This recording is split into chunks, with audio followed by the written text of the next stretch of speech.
Every night, your brain creates entire worlds while you're asleep. Some are magical, some are terrifying, and some are just plain weird. But here's the question. Why do we dream at all? Is it just random brain noise, or is there a hidden science behind it?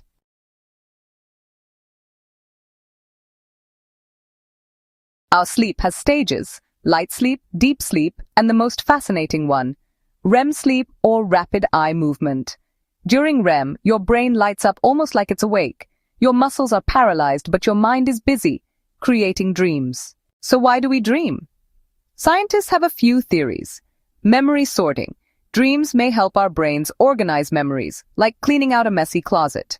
Emotional therapy. They could help us process fears, stress, and emotions, almost like free overnight counseling. Problem solving. Ever wake up with the answer to a tough problem? Some researchers think dreams help us practice solutions in a safe space. Random activation.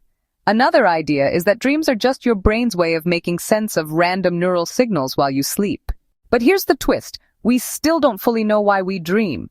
What we do know is that nearly everyone dreams, even if they don't remember it. And those dreams can shape how we feel, how we think, and even inspire creativity.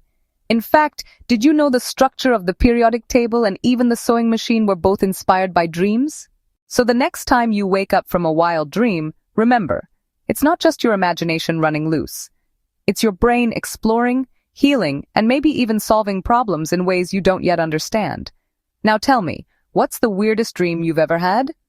Drop it in the comments and let's see whose brain is the most creative tonight. Sweet dreams! And don't forget to hit subscribe for more science stories that keep you awake with curiosity.